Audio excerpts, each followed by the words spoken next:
कार्यक्रम 5 के पंच में मैं हूं आपके साथ आसिफ रशीद। गुलिस्तान न्यूज पर विशेष कार्यक्रम, और इस कार्यक्रम में केंद्र शासित प्रदेश जम्मू कश्मीर तक हमारी खास नजर रहती है और दिल्ली के अंदर राजधानी में क्या कुछ घट रहा है उन तमाम पहलुओं पर, तमाम खबरों पर बात करते हैं। और ताजा तरीन अपडेट, दिन भर की जो सबसे बड़ी खबरें होती हैं उन 5 बड़ी खबरों पर हमारी नजर रहती है। आज के कार्यक्रम में भी इसी तरह की कुछ खबरें जम्मू कश्मीर से लेकर दिल्ली तक, क्योंकि इस तरह की बहुत सारी खबरें ना सिर्फ देश के अंदर बल्कि विदेश पर भी आप देखेंगे, जहां कई ऐसे मुद्दे देश के अंदर इस वक्त जिन पर सबसे ज्यादा बात हो रही है, चर्चा हो रही है, जो विदेश में भी काफी ज्यादा जिन पर बहस चल रही है, उन तमाम मुद्दों पर बात करेंगे। अपने खास मेहमानों के पास चलने की कोशिश करेंगे। इसके अलावा आपको बताएंगे कि ग्राउंड जीरो पर क्या कुछ है, इंटरनेशनल बॉर्डर से लेकर सीमा प्रांत, वो तमाम हिस्से, चाहे वो कश्मीर घाटी के साथ हो, पीर पंचाल में हो या जम्मू डिस्ट्रिक्ट के अंदर, वहां क्या कुछ हो रहा है। और डीडीसी चुनाव से पहले किस तरह की उम्मीदें जनता की हैं, जनता की राय क्या कुछ है, ये सब कार्यक्रम में एक एक करके आगे चलकर बताएंगे।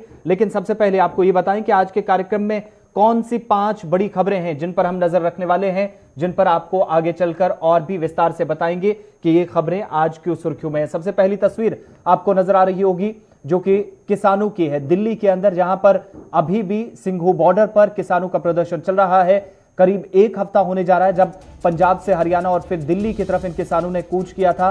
हालांकि दिल्ली की तरफ से पहले सरकार ने और उसके बाद केंद्र की तरफ से भी इन्हें इजाजत दिल्ली में दाखिल होने की नहीं दी गई थी, लेकिन उसके बाद जब इजाजत मिली तो दिल्ली पुलिस के सहयोग से ये प्रशासन की तरफ से कहा गया कि आप मुरारी के निरंकारी मैदान में पहुंच जाइए, जहां आपसे बातचीत होगी, अपना आंदोलन भी जारी रखिए, वहां पर तमाम मुद्दों पर एक एक करके बातचीत होगी। लेकिन इन सब के बीच में किसानों ने जब सरकार की नहीं सुनी तो सरकार को आगे आना पड़ा।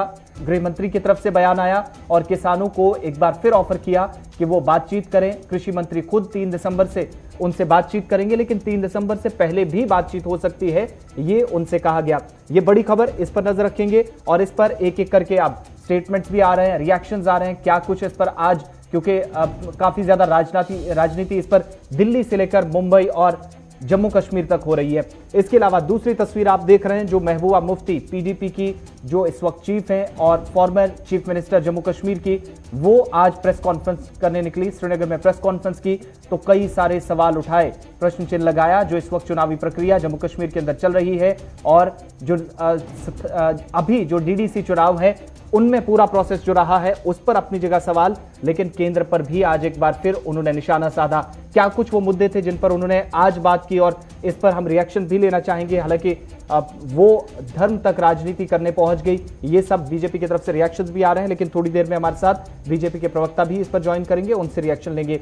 तीसरी तस्वीर आप देख रहे हैं जब चुनावी माहौल गर्म है जम्मू कश्मीर के अंदर और निकाय चुनावों का पहला चरण जो समाप्त हो चुका है, दूसरे चरण की वोटिंग 1 दिसंबर को होगी और इससे के लिए तैयारियां तो प्रशासन कर रहा है, तमाम पार्टियां कर रही हैं, लेकिन जो इस वक्त निर्दलीय उम्मीदवार है, इंडिपेंडेंट कैंडिडेट्स कश्मीर घाटी के अंदर सवाल उठा रहे हैं प्रशासन के उस दावे पर कि साफ शफाफ तरीके से चुनाव हो रहे हैं और किसी तरह का खलल या किसी तरह की परेशानी चुनावी प्रक्रिया में आने नहीं दी जाएगी। क्या कुछ उम्मीदवारों का कहना है, इन लोगों के पास भी आपको लिए चलेंगे।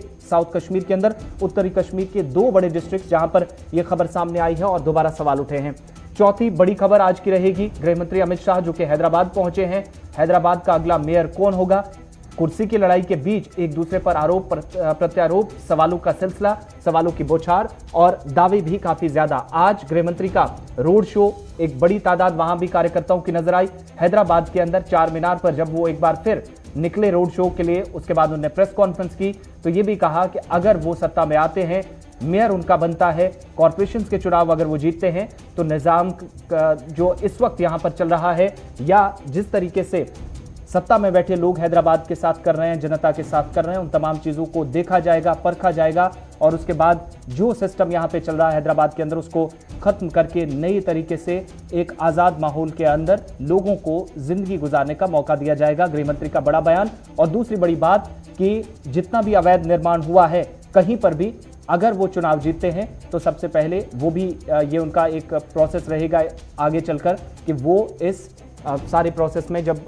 अपनी बात रख रहे थे तो वो अवैध निर्माण को भी खत्म करेंगे हैदराबाद के अंदर। 5वीं और आखिरी जो बड़ी खबर होगी जिस पर हमारी दोबारा नजर रहेगी, आगे चलकर और भी डिटेल्स बताएंगे, जो कि आज उत्तरी कश्मीर से आई, जहां पर एक दर्दनाक दुर्घटना घटी जिसमें एक ही परिवार के 3 लोगों की मौत हुई, 2 बेटियां और उनकी मां जो इस दुनिया में नहीं रही। क्या कुछ कारण था आगे चलकर आपको बताएंगे और उसके बाद इस पर पुलिस का रिएक्शन क्या आया, क्या कुछ स्टेटमेंट है, साथ ही जो अधिकारी हैं सिविल प्रशासन के वो क्या कुछ कह रहे हैं और क्या किसी तरह की रिलीफ अब तक इस परिवार को दी गई है। एक एक करके इन सभी खबरों को आप तक पहुंचाएंगे, बात करेंगे।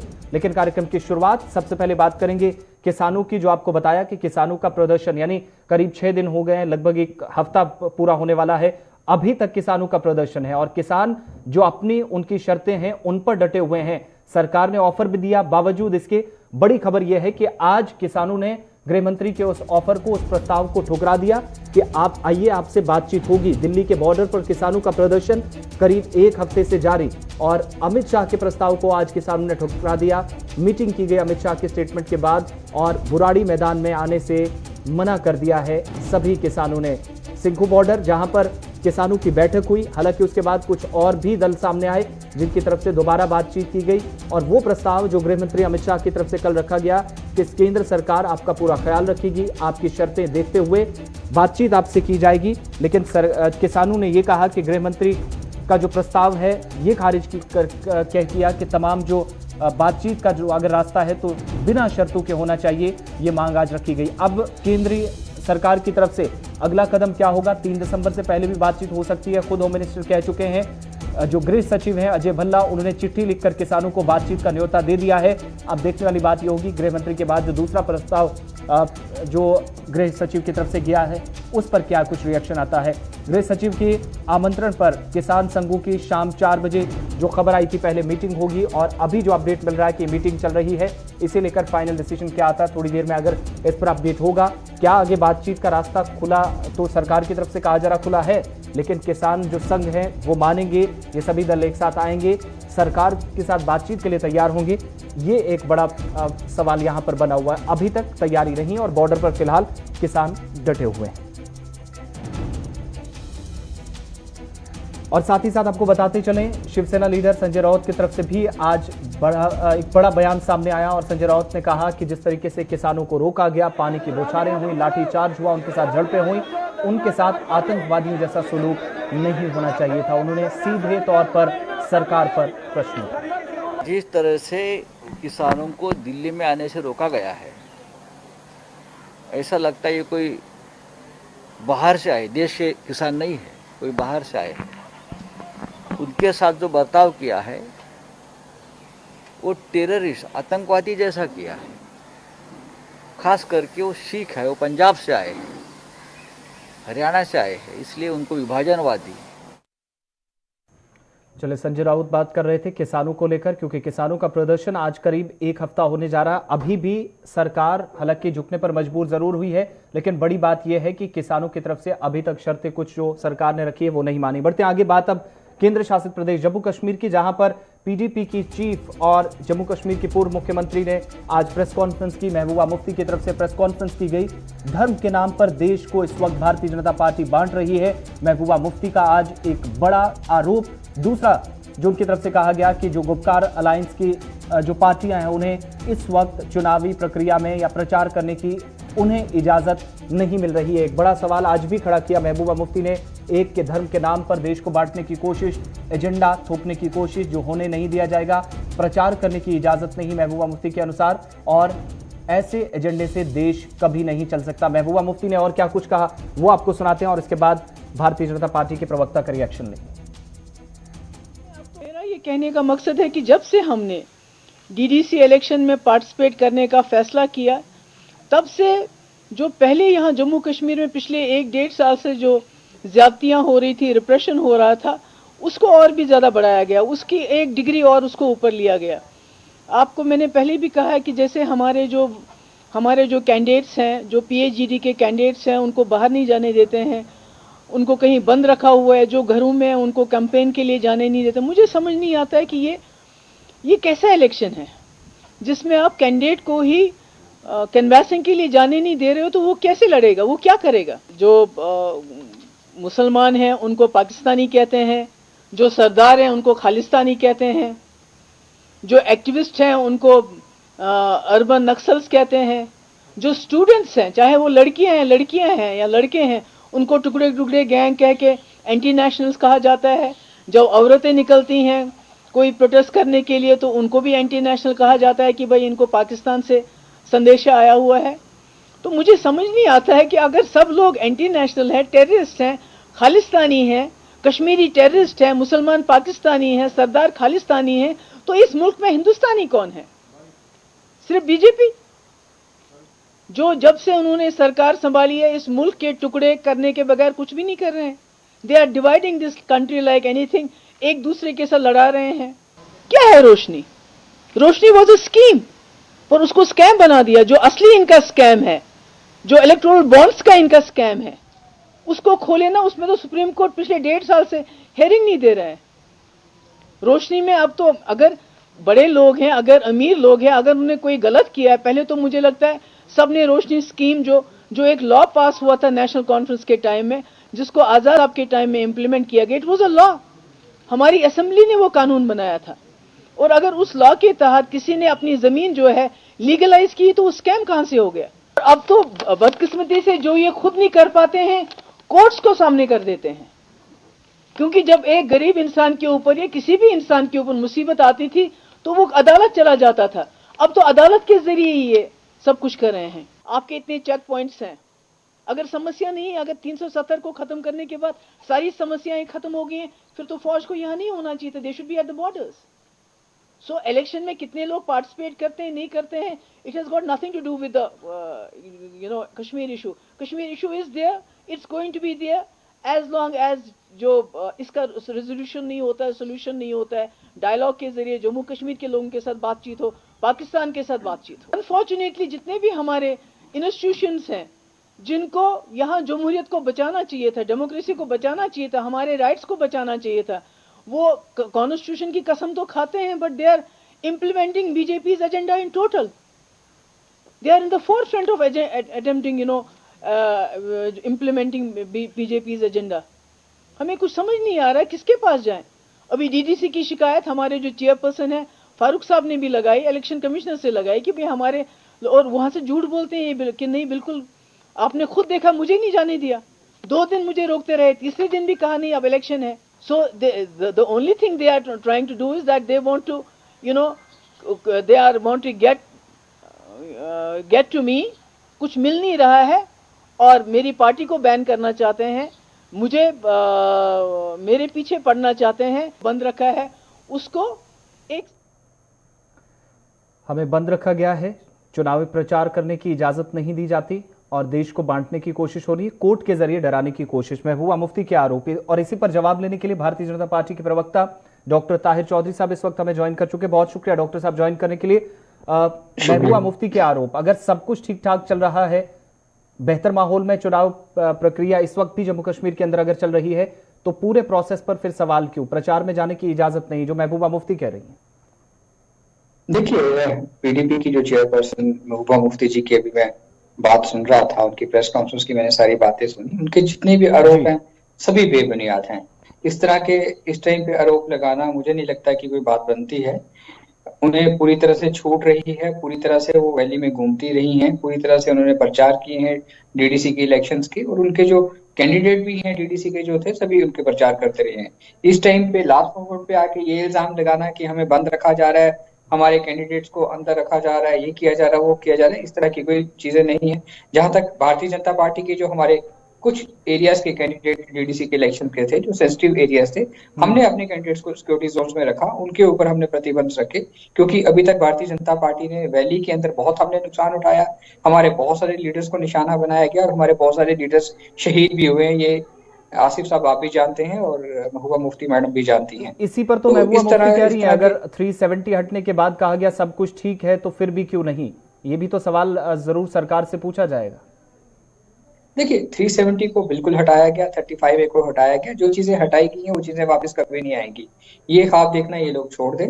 जहां तक सिक्योरिटीज की बात है वैली के अंदर, वैली के अंदर जो हमारा पड़ोसी मुल्क है पाकिस्तान, और उसकी तरफ से हमेशा ऐसी कोशिशें की जाती हैं कि किस तरह से जम्मू कश्मीर में हालात खराब किए जाएं, कैसे मिलिटेंट्स अटैक किए जाएं। तब भी हम शुक्रगुजार हैं अपने सिक्योरिटी फोर्सेस के कि जहां जहां पे भी ऐसी हरकतें पाकिस्तान की तरफ से की जाती है, मिलिटेंट ऑर्गेनाइजेशंस की तरफ से की जाती हैं, उनको मुंह तोड़ जवाब दिया जाता है। और अगर कहीं वो अपने मंसूबे में कामयाब भी होते हैं तो उनको मुझे लगता है कि कुछ ही घंटों के अंदर उनको जहन्नम में पहुंचाया जाता है। लेकिन ये हमारी ताहिर साहब, डिफेंस एक चीज फोर्सेस की बड़ी बहुत बड़ी इंपॉर्टेंट बात है जो महबूबा मुफ्ती भी कह रही हैं, और आपको इस चीज का जवाब देना जरूरी भी है कि ये पहला चुनाव था 370 के बाद, काफी ज्यादा उम्मीदें हैं इससे और लोगों की पार्टिसिपेशन आपने खुद देखी, तस्वीरें सब देख रहे हैं। कल से दूसरे चरण की भी तैयारियां चल रही हैं, लेकिन आज ही ये सवाल उठे हैं और पहली बार इस तरह की जमहूरी तर्ज अमल जहां पर है, लोकतंत्र के अंदर इस तरह के प्रश्न चिन्ह लगाना और एक फॉर्मर सीएम की तरफ से जरूर इस पर कहीं मंथन करने की जरूरत तो है।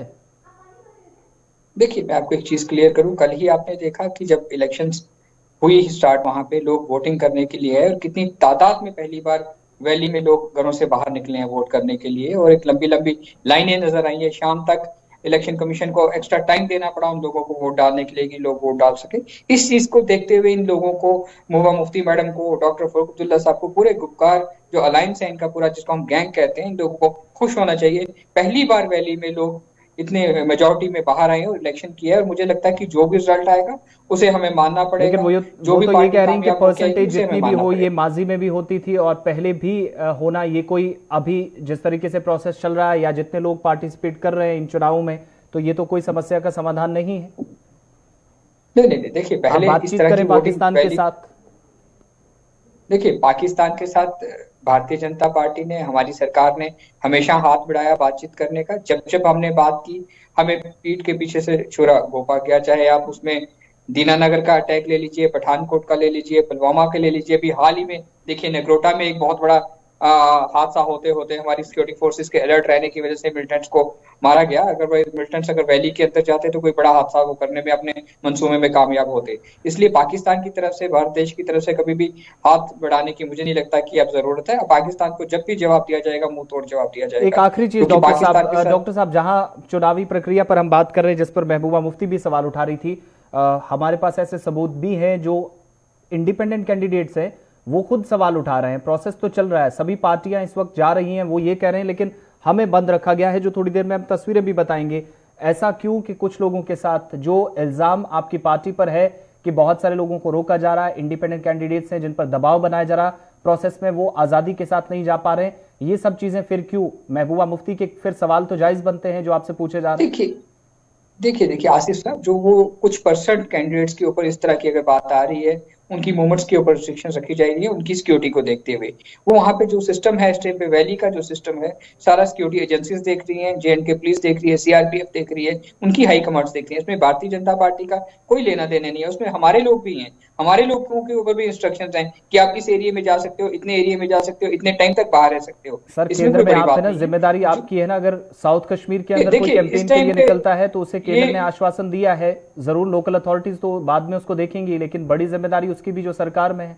देखिए, सबसे पहले बड़ी जिम्मेदारी हमारी सरकार की ये बनती है, जो लोग इलेक्शन लड़ रहे हैं उनकी सिक्योरिटी, उनकी हिफाजत, उनकी फैमिलीज की हिफाजत, इन चीजों को देखते हुए सिक्योरिटी एजेंसीज को ये कदम उठाने पड़ते हैं। और उन चीजों को अगर हम दूसरे एंगल के ऊपर लेके जाएंगे तो वो ठीक बात नहीं होगी। चलिए, बहुत बहुत शुक्रिया हमारे साथ बात करने के लिए, कार्यक्रम में ज्वाइन करने के लिए डॉक्टर ताहिर चौधरी साहब। बात जब सिक्योरिटी की हो रही है तो सवाल इसलिए भी पूछे जाएंगे, अगर सिक्योरिटी के बहाने कैंपेन भी वो कैंडिडेट्स ना कर पाए, वो उम्मीदवार जो निर्दलीय है, आजाद उम्मीदवार के बतौर मैदान में उतरे हैं लेकिन चुनावी मुहिम का हिस्सा नहीं बन पा रहे, इसलिए उन्हें मुश्किल आ रही है, सवाल भी पूछे जा रहे हैं। इस पर आगे चलकर आपको दोबारा बताएंगे। फिलहाल जब महबूबा मुफ्ती की बात हो रही तो बढ़ते आगे। अब बात पुलवामा की, वही तस्वीरें जो डॉक्टर ताहिर चौधरी साहब जिसका जिक्र कर रहे थे कि सबकी सिक्योरिटी जरूरी है। ये दो तस्वीरें हैं, central school higher secondary school Pulwama, आप स्क्रीन के एक तरफ देख रहे हैं और दूसरी तरफ आपको वो लोग नजर भी आ रहे होंगे जो पुलवामा पामपुर के अंदर, जिनको बंद रखा गया है ईडीआई की इमारत के अंदर, जिनका ये कहना है कि वो कैंपेन के लिए निकले और उसके बाद प्रशासन ने इन्हें लाकर सिक्योरिटी के बहाने बंद कर दिया।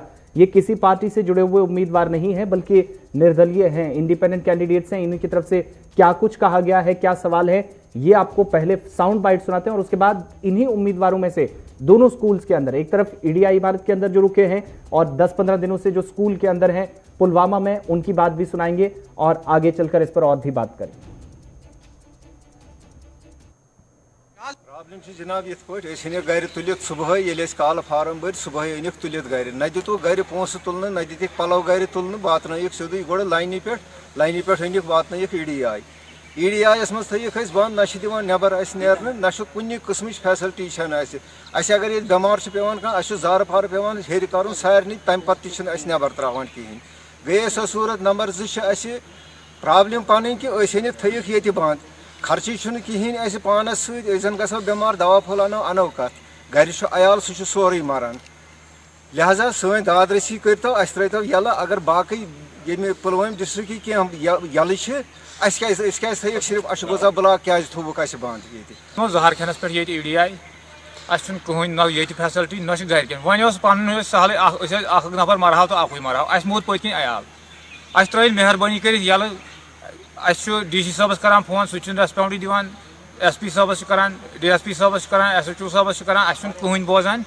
जनाब प्रथम गामो पे आमत योर बर्फी फार्म पंच सरपंच DDC अकिस पतम 10-15 दह गई बंद आजाद कैंडिडेट कुछ पार्टी सत वथम कह जनाब अगर बाकी वनकस मतलब चाहे BJP वल चाहे कांग्रेस वल चाहे PDP वल चाहे नेशन वल बदल कह तम सारी यल आजाद वल थी कैद वनकस पे गाम खुद पे महल खुद कर पन्नस गामस पन्नस महल करो मतलब वात कुछ किस्म सहूलियत मगर मे ना तरान फिक्र अस गई 10-15 दह 8 दह गई बंद अस कह हेको लुकन नश वो पे वोट बिगित साहिबान यहाँ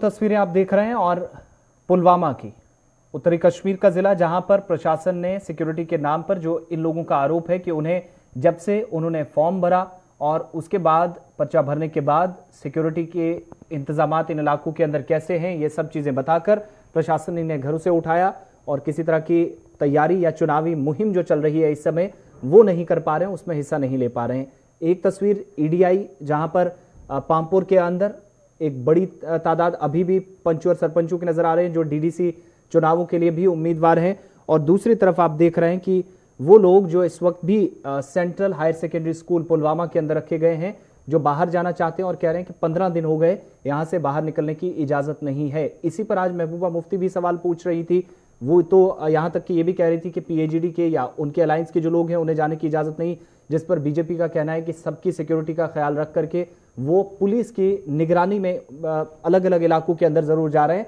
और ये आरोप निराधार है।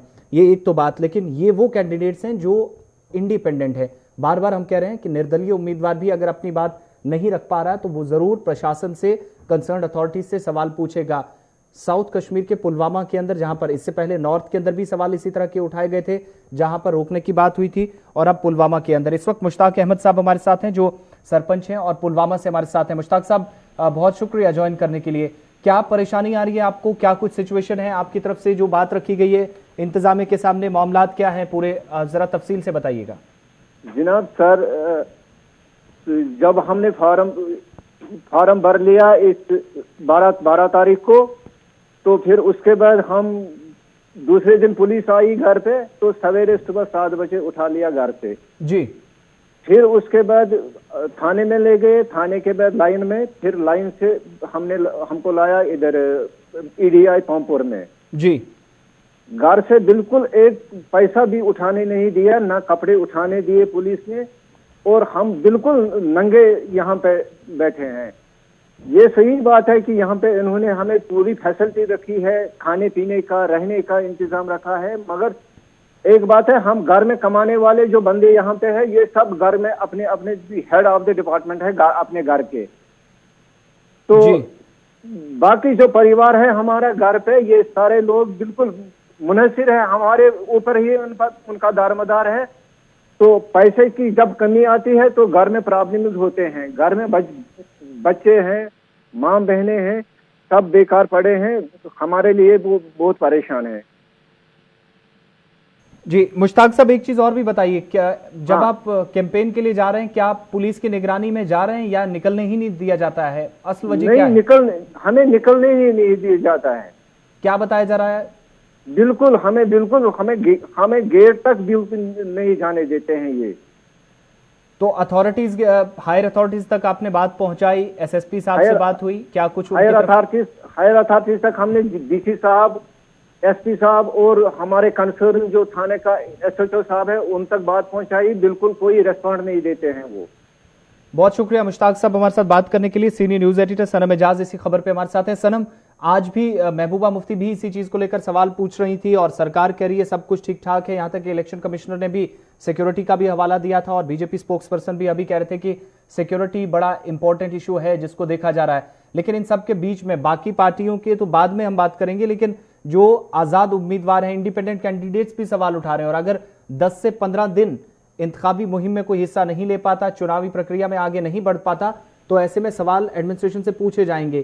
क्या कुछ ये पूरा मामला है? क्योंकि पहले नॉर्थ से, अब साउथ से भी 2 जगह से अभी हम जो तस्वीरें भी बता रहे हैं अपने देखने वालों को। देखिए बिल्कुल आसिफ, ये जो नॉर्थ कश्मीर का अभी मामला तो है ही, लेकिन साउथ कश्मीर में ये सारे लगभग पुलवामा एरिया के हैं। और पुलवामा एरिया में कल भी आपको बताऊं कि जो पोल परसेंटेज कल के दिन की हमने देखी वो बहुत कम देखी थी।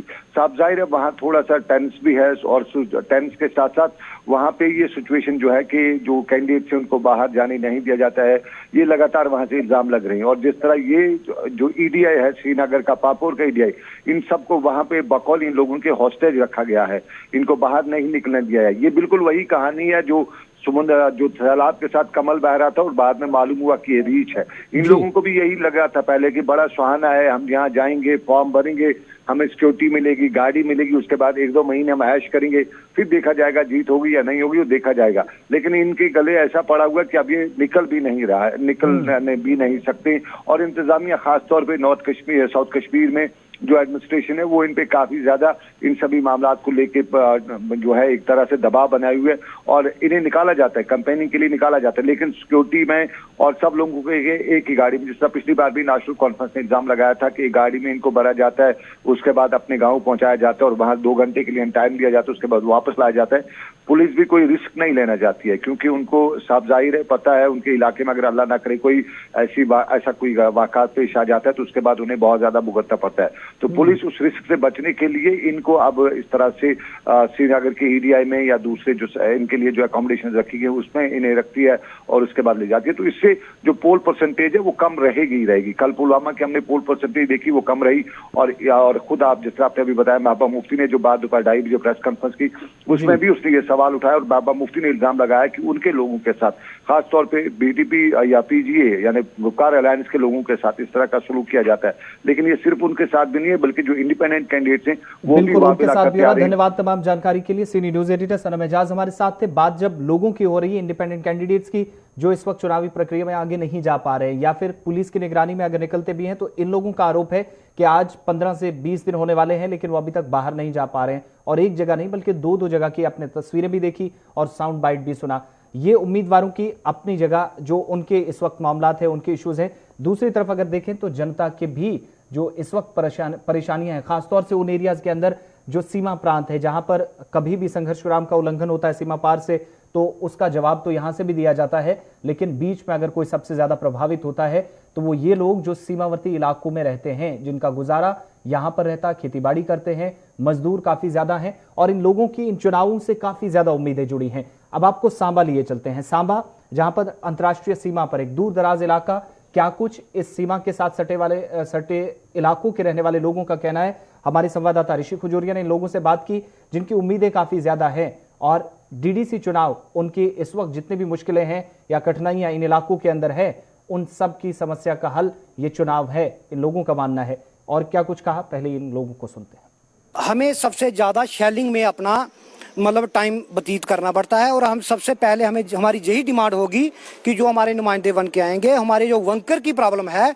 सबसे पहले वो हमारे हाई लेवल तक पहुंचाएंगे और जो हमारे गांव बॉर्डर के ऊपर रह गए हैं उनकी जो बंकर की प्रॉब्लम है उनको हल करेंगे। और उसके साथ क्योंकि जो शेलिंग है उससे हमारे जो बच्चे हैं, पढ़ने वाले बच्चे हैं, उनका टाइम बहुत वेस्ट होता है और जब कंपटीशन का टाइम आता है तो वो सबसे पीछे रह जाते हैं क्योंकि उनको टाइम नहीं मिलता पूरा। तो हम अपने जो नुमाइंदे बनेंगे उनसे यही हमारी उम्मीद होगी कि जो हमारे रहे हुए बंकर, जो गांव में रहे हुए बंकर हैं, उनका निर्माण किया जाए। हम अपने नुमाइंदों से यही गुहार करेंगे। यही मानना है कि जो हमारे लोकल लीडर जहां से जाएंगे, खासकर जो बॉर्डर के नुमाइंदे हमारे चुनेंगे, वो बॉर्डर की प्रॉब्लम को हाई लेवल पर लेकर जाएंगे और हाई लेवल पर जो हमारी बॉर्डर की प्रॉब्लम है, जैसे बंकर, मेन तो बंकर की है, जो बंकर की प्रॉब्लम है उसको ऊपर लेकर जाएंगे, उसका हल करेंगे। देश में सबसे बड़ा मुद्दा युवा के बीच में है रोजगार का। तो हमें सर सेंटर के थ्रू बॉर्डर के लिए 4% का कोटा दिया गया था। हम बॉर्डर सर्टिफिकेट बनाने के लिए जब तहसील गए तो वहाँ से उन्होंने बोला कि जिनकी एनुअल इनकम 8 लाख से अबोव है उनका बॉर्डर सर्टिफिकेट नहीं बनेगा।